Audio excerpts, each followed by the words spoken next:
My name is Lena Vivienne Park, 16 years old. Dad's voice didn't start loud. It sharpened as it rose, like a blade learning its purpose. Out, he said, breath hot, finger jabbing the air between us. Get out of my house. Behind him, Natalie leaned on the banister like a queen who'd learned to sit just high enough to be worshipped. She smiled without teeth. Good luck, loser. The living room looked the same as always.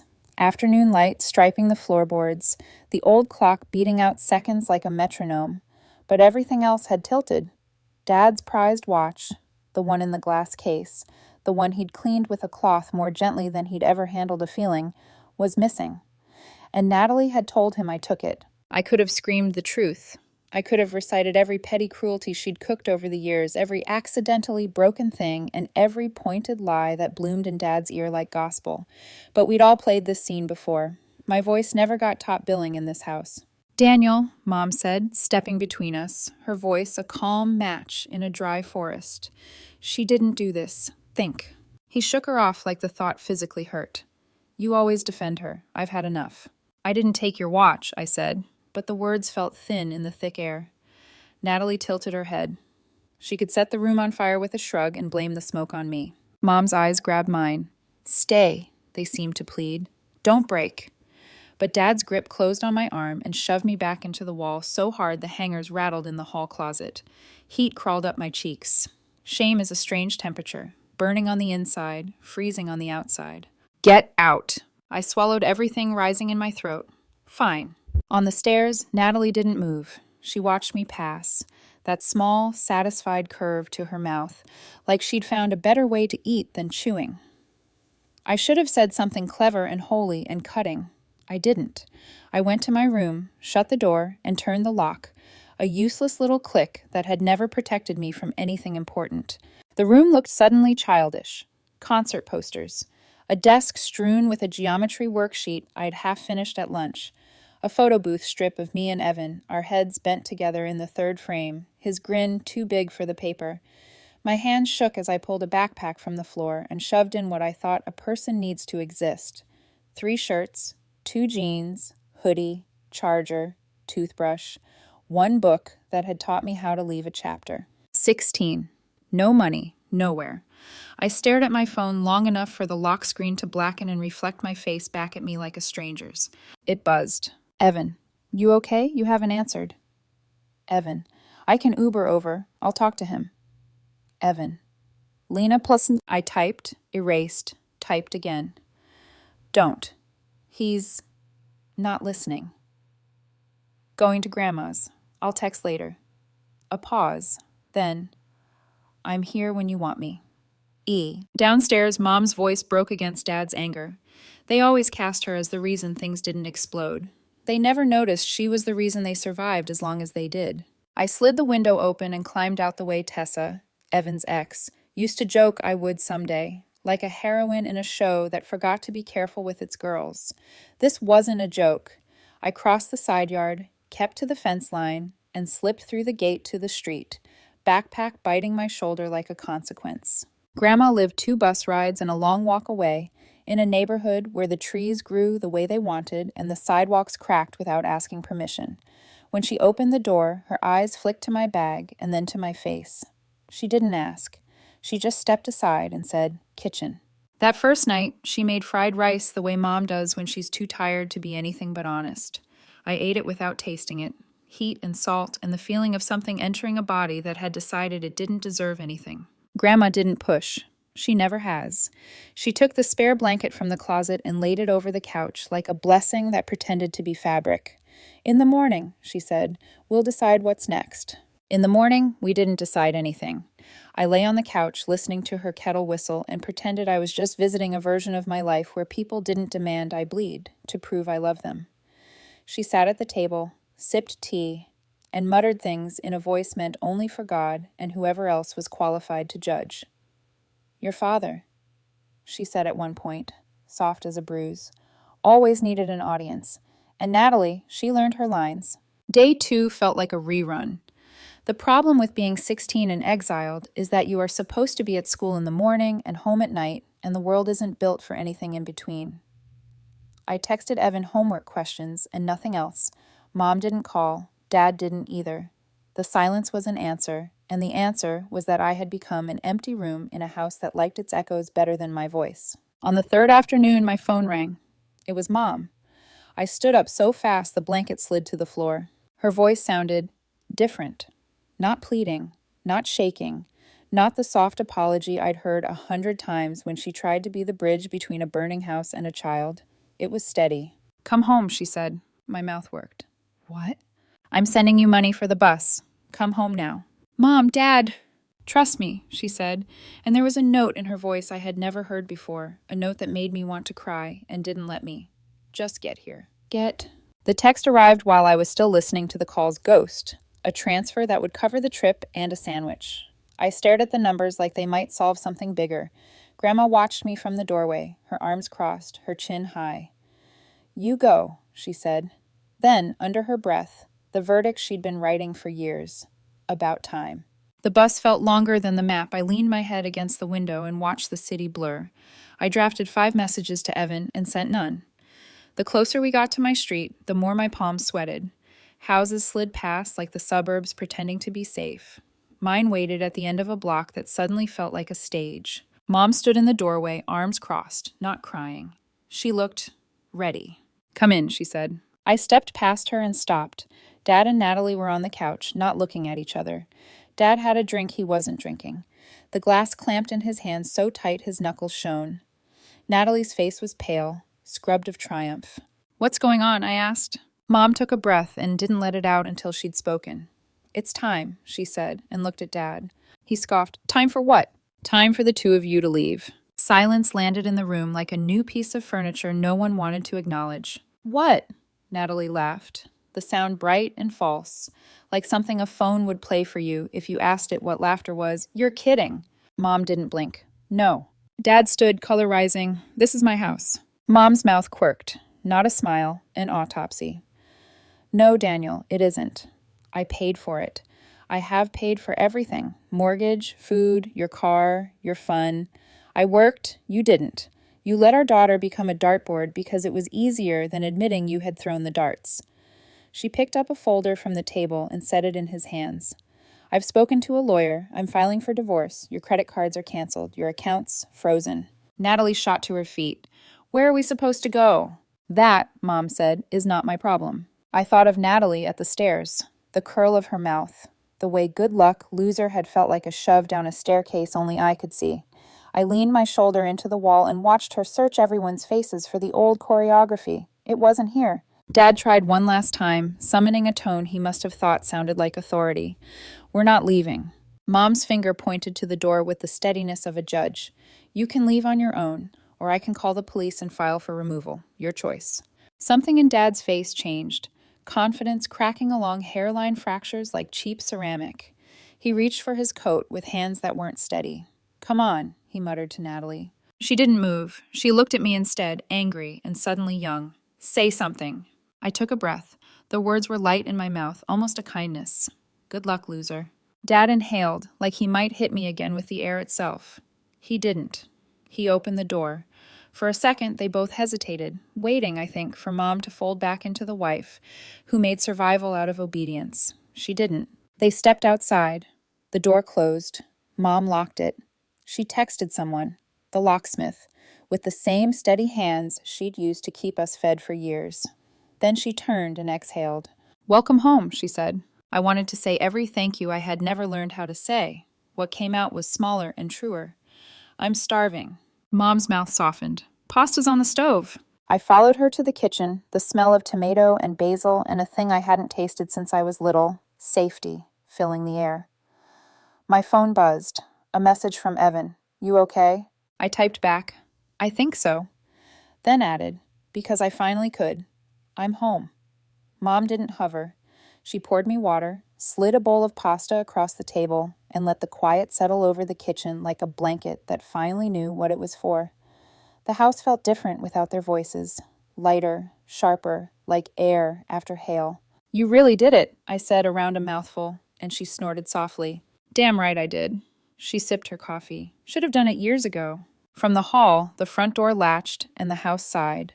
Mom texted 3 words and a pin. "Locksmith. Now. Then she set her phone face down and looked at me. Eat. After that, we're changing passwords. We started with the utilities, accounts I'd never known had my mother's name alone next to an ocean of bills. She slid me the laptop, and I typed without needing her to explain. I'd taught Tessa to block numbers that summer. She wouldn't stop texting Evan. This was the same muscle, just heavier. The locksmith arrived with a tool bag and a nod, no questions asked. He swapped the deadbolt by muscle memory, metal against metal, a clean, inevitable sound. When he left, Mom and I worked in a rhythm we'd never had space for. Phones, email, bank alerts, subscriptions I didn't know we were paying for. It felt like rewiring a house while living in it. By afternoon, the thresholds of our lives were newly drawn. We were washing bowls when my phone vibrated across the counter. Natalie. Are you serious? You're just going to let her do this to us? I didn't answer. 15 minutes later. Wow. So this is payback? You think you're better than me? You'll always be a loser. I set the phone to do not disturb. The landline rang. Mom glanced at the caller ID and put it on speaker. What do you want, Greg? Dad's voice came through too fast, too rehearsed. Lisa, you can't be serious. I'm very serious. This is cruelty. You expect us to sleep in the street? You expected our daughter to, Mom said, and picked a piece of basil off the cutting board with anthropological care. Figure it out. He sputtered. She hung up. The next day, silence settled like fog. It was almost kind. I slept in my own bed and woke to a ceiling that wasn't a countdown. I brushed my teeth without glancing at the door like an alarm might walk through it. I walked to school, caught Evan's eye on the sidewalk across the street, watched him check in without crowding me. You okay? His eyebrows asked. Yeah, mine answered. It stayed quiet for 2 days. On the morning of the third, Mom's phone rang while she was making oatmeal. She eyed the number, sighed, then tapped speaker. Lisa, Dad said, in a new voice, controlled, like he'd sanded the anger off. We need to talk. About what? A pause. Natalie and I want to come back. I almost dropped my spoon. Mom didn't blink. You what? We overreacted. Things were said. Let's all agree both sides made mistakes. Both sides? Mom's laugh held no humor. Where are you right now, Greg? Silence, then resigned, my mother's. Well, Mom said, let me guess. She asked you to leave too. He didn't answer. He didn't have to. Listen, he tried again. We can't live on the street. Just let us come back and we'll... Respect, Mom said. What? That's the price of the door, Mom said, conversational, like going over a menu. Respect for me, and respect for Lena. No more insults. No more manipulation. No more leeching. If you can't do that, you don't step foot back in this house. We're a family, he scoffed. You don't slam doors on family. You kicked our daughter out, Mom said. Don't lecture me about doors. Mom. Natalie's voice appeared in the background, pitched to the frequency that used to crack glass in our kitchen cabinets. Please, you don't mean this. Oh, I mean every word, Mom said, then added, calm as a signed affidavit. And while we're at it, let's talk about the divorce. Dad's breath hitched. Lisa, I've already started. This is done. And if you think you're getting anything out of me, after years of me paying for your life, you're delusional. Silence sucked the room clean. Then Dad went for the angle he should have used first. Can we talk terms? Mom tilted her head. Go on. I just need a little help to get on my feet. We'll prove. I'll give you $20,000, Mom said. My head snapped up. But Mom... She lifted a finger. Enough for first and last on a small place, deposit essentials. Dad exhaled, relief leaking into his words. Lisa, thank you, I swear. After the divorce is finalized, Mom said, and you don't get a penny until you show proof of a job in your name and a lease in your name. Bills paid on time. If not, the money stays right where it is. The line went very, very quiet. You're making a big mistake, Dad said. No, Greg, Mom said, and I could hear the smile she wore like armor. I made a big mistake marrying you. She hung up. Then she blew on her oatmeal and took a bite like she'd just finished reorganizing a closet. I stared. You're intense. I'm tired, she said simply. Tired enough to tell the truth. That afternoon was so peaceful I forgot how to brace. We cleaned, we worked, we clicked a new daily life into place. Small habits tuned to safety instead of survival. Then the text recalibrated. Natalie again. Kurt, this is insane. Are you seriously going to let this happen to me? Wow. So this is who you are. You finally got what you wanted. Congrats. Please, I have nowhere to go. I locked the screen. Mom glanced at me, at the stiff way I held my jaw. at the way my thumb hovered over reply. You don't owe her that, she said. I know. We ate leftovers on the couch and watched a show where people solved fake crimes and still needed therapy. The door never knocked. The night stayed quiet. A week later, the divorce papers arrived via courier, stiff and official. Mom flipped to the last page and signed her name with the same hand she'd used to sign for my field trip checks and the electric bill when Dad forgot. She slid the envelope back to the courier. Thank you. He nodded and left. Will he take the deal? I asked. He'll think he's gaming it, she said. He always does. And if he doesn't get the job? She sipped her coffee. Then he doesn't get the money.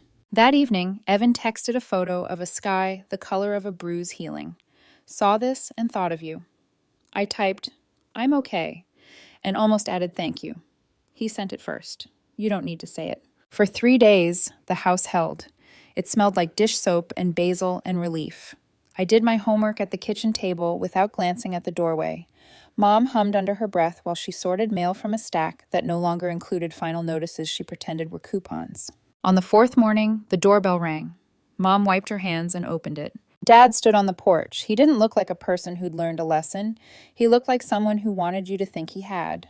Lisa, he said, voice pitched low, humble adjacent. Can we talk? Mom crossed her arms. About? His eyes flicked past her to me, then back. His shoulders sagged. I screwed up. Mom blinked, unimpressed. You don't say. I was wrong, he said quickly, as if speed could disguise honesty. About everything. About Lena. About you. I let Natalie manipulate me. I let my pride... Good for you, Mom said. It doesn't change anything. He swallowed. I'm asking for another chance. Not for me, for Natalie. She can't do this alone. Not our problem, Mom said. Pay for your mistakes. We have nowhere to go, he said, and for the first time in my life, he sounded like a person standing in front of a door they didn't own. Mom stared at him for a long moment. Then she said, prove me wrong. How? Job, lease, bills paid, respect for me and for our daughter. Then, and only then, the 20. He closed his eyes like the math hurt. When he opened them, they were flat. Fine. Good, Mom said, and shut the door. Later, while we folded laundry into piles that looked like a future, Mom said, do you know the best part? What? The locks don't click for him anymore. And the house, our house, agreed. By the time summer rolled around, the house didn't sound the same anymore. No shouting, no glassy silences thick with anger, just the low hum of the air conditioner, the clink of dishes, and the soft rhythm of two people learning how to exist without tiptoeing. Mom had started smiling again, not the polite kind she used when people were watching, but the quiet kind, the one that started in her eyes before it reached her mouth. She looked younger, lighter, and I finally stopped checking the driveway every time headlights passed by. A month after Dad's visit, his first text came. Lisa, just an update. Got a temporary gig. It's not much, but it's something. Mom read it aloud and raised an eyebrow. Translation. He's looking for applause. She typed back one word. Good. 2 days later, another text. Can we come by to grab a few boxes? Just photos and stuff. Mom shrugged. They can. I'll be here. When Dad and Natalie arrived that weekend, they didn't knock. Just eased the door open like burglars of their own past. Natalie looked smaller somehow. Or maybe just less polished. The makeup, the hair, everything that used to make her look untouchable was gone. Mom, she started, voice trembling. Mom didn't look up from her coffee. Boxes are in the garage. You can take what's yours. Natalie nodded, but her eyes landed on me next. Lena. I said nothing. You really hate me that much? She whispered. I don't hate you, I said quietly. I just don't believe you anymore. She blinked, like that hurt worse than anything else I could have said. Then she turned away, dragging the first box down the hall. Dad hovered by the door, trying to look brave, but the lines on his face were deeper now. I'm getting work, he said softly to Mom. I'll have proof soon. Then you'll have the 20, she replied. That's how agreements work. He nodded. I know, I'm trying. When they left, Mom didn't move from the table. She just stared out the window for a long time before saying, he really thought I'd forget how to say no. Weeks passed. The text trickled in. Natalie tried again first. Please, I can't stay with him anymore. He's impossible. Just let me come home. I'll behave. I promise. Mom looked at the message, sighed, and handed me the phone. Your turn. I typed, you should call your friends. 2 minutes later, I don't have any. I stared at the screen before locking it. That's not my problem anymore. Mom just nodded. Good. You're learning. By September, Dad's tone had changed. Lisa, I did what you asked. I've been working. It's been hard, but I'm doing it. Mom checked his words against the tiny miracles of reality. No job offer, no pay stubs, just vague promises. She wrote back, "Then show me." He didn't reply. 2 days later, Grandma called. The same Grandma who'd taken me in when no one else would. "Your father came by," she said. "He wanted to borrow money. I told him no." I laughed softly. "Good." "He's starting to look like a man who finally met his consequences," she said. "Took long enough." Then, one night, everything cracked again. It was late. I was doing homework at the kitchen table when Mom's phone rang. She glanced at the caller ID, rolled her eyes, and put it on speaker. "What, Greg?" His voice came through low and tight. "You won't believe this." Mom's tone stayed flat. "Try me." It was Natalie. His words were clipped, furious. "The watch. The damn watch you all accused Lena of taking." Mom froze. I stopped breathing. Dad continued, each word sharper than the last. "She stole it. Sold it months ago. Used the money to buy clothes and some stupid gaming console. I found the receipt, Lisa. She lied to me. To you. To everyone." Mom leaned back in her chair, laughter bubbling up like something dangerous. "Wow, Greg, imagine that. The daughter you defended ruining you. How poetic." "Don't start," he snapped. "I kicked her out. She's gone." I blinked. "Wait, what?" "She's gone," he repeated. "Told her to pack up and get out. Just like I should have done when this all started." Mom let out a low whistle. "So Karma finally remembered your address." He ignored her. "Lisa, I know I was wrong about everything. About you. About Lena. I see that now. Please, can I come back?" The kitchen went silent. Even the refrigerator seemed to stop humming. Mom didn't hesitate. "No." "Lisa, you have to pay for your mistakes," she said evenly. "We all do. But this one's yours, Greg. You dug it yourself. Now live in it." He tried again, voice breaking. "You don't understand. I've lost everything." "You lost everything the day you chose them over truth," she said softly. "Good night." She hung up. I sat there for a long time, staring at her. That was cold. She smirked faintly. "No, honey, that was closure." We both laughed then, not because it was funny, but because it finally felt safe to. In the days that followed, the house found a rhythm that didn't depend on drama. Mom worked her shifts at the firm. I went to school. We ate together most nights. The quiet was clean now, not heavy. Sometimes she'd glance over her coffee and say, "Do you think Natalie's figured out how to set an alarm yet?" And I'd grin. Probably not. A month later, a brown envelope arrived. Inside were the finalized divorce papers. Signed, sealed, stamped. Mom read the last page and exhaled. Official. "Did he ever get the money?" I asked. She shook her head. "Nope. He never met the conditions." That night, as we cleaned up dinner, Mom's phone lit up again. Unknown number. She let it ring until it stopped. When I asked who it might have been, she said, "Doesn't matter. Some doors, once closed, shouldn't be opened again."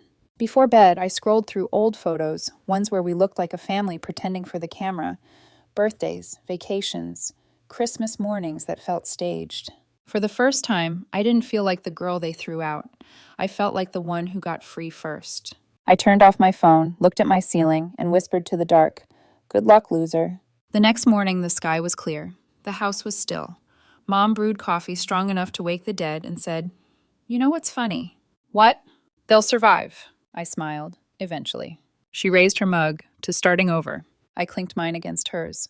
"To karma." Sometimes I wonder if Natalie's still out there, angry and unrepentant. If Dad ever tells people he lost everything because of Mom's cruelty instead of his own cowardice. Maybe they do.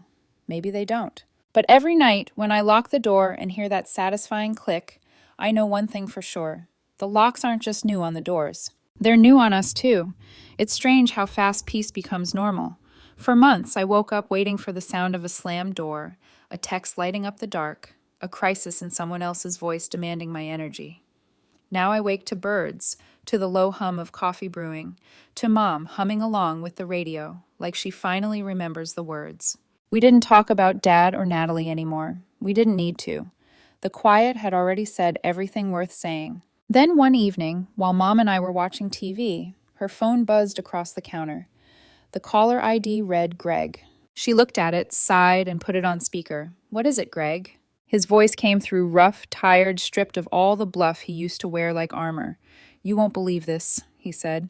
Mom smirked. "Try me." "It was Natalie," he said, words tumbling out. The The one you all blame Lena for. She stole it months ago. Sold it for cash. Clothes? A stupid gaming console. I found the receipt. The kitchen fell quiet. I felt something old, sharp, and heavy uncurl inside me. Mom leaned back in her chair, her smile thin. Well, Greg, imagine that. The daughter you protected ruined you. You must be so proud. Don't, he snapped. Don't start with that. Oh, I'm not starting anything, Mom said. That story started the day you believed her over your own child. His breath caught. I kicked her out. She's gone. Mom blinked slowly. Finally found your spine. She's got nowhere to go, he muttered. And for a moment, I thought I heard regret. She might try calling you. If she does, Mom said calmly, I'll block her number. He was quiet for a long time before whispering, Lisa, I screwed up. I see that now. I should have listened to you. I should have listened to Lena. Mom smiled softly, but it wasn't kind. Yeah, you should have. Then came the words I think we both knew were coming. Can I come back? Mom didn't hesitate. No. Lisa, you have to pay for your mistakes, she said. We all do. You're just finally paying the bill you've been running up for years. I've lost everything, he said. You don't understand. No, Greg, she said quietly. I understand better than anyone. You just finally learned what it feels like to live without someone cleaning up after you. Then she hung up. The line went dead. For a few seconds, neither of us spoke. Then Mom exhaled and laughed. Small, breathy, almost disbelieving. That was satisfying. I grinned. Karma showed up right on schedule. She clinked her mug against mine. Better late than never. The next few weeks slipped by gently. Mom started baking again. She hadn't done that in years. The smell of cinnamon and butter filled the house instead of tension. She'd hum along with old songs from the 90s while I did homework at the table. Sometimes we'd talk, sometimes we wouldn't, but the silence wasn't empty anymore. It was earned. Every once in a while, she'd check her phone, scroll through her messages, and delete something before I could ask. Old habits, she'd say, smiling faintly. Evan still texted, patient as ever. Coffee after school? Sometimes I said yes, sometimes no, but he never pushed. He just stayed. And I liked that. Someone who didn't ask me to give more than I had. One rainy Saturday, Grandma came over with a pie she claimed she'd accidentally made too much of. She settled into the couch like she'd been waiting to drop the story. Guess who came crawling back to me? Dad, I guessed. She nodded, pleased. Showed up at my door begging for a place to stay. Said the landlord's kicking him out. I told him the same thing your mother told him. Not my problem. Mom laughed. You're my hero. Grandma shrugged. About time someone told that man no. Then she looked at me. And you, young lady, how's it feel, finally being right?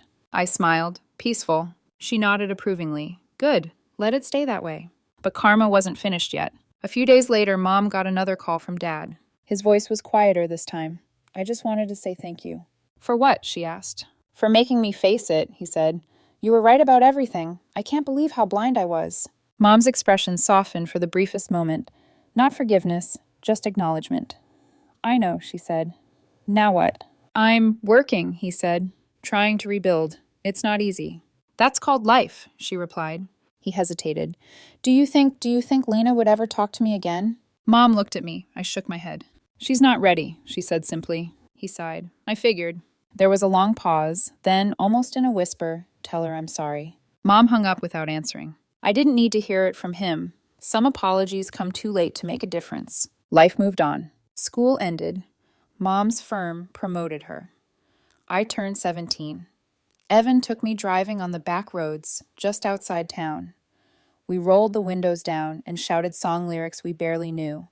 For the first time, I wasn't trying to escape home. I was just enjoying the world outside of it. One evening, I found Mom standing by the window, watching the sunset paint the sky gold and pink. You okay? I asked. She nodded. Better than okay. Then she smiled faintly. You know, I used to think peace would be boring. Turns out it's addictive. A week later, a letter arrived in the mail.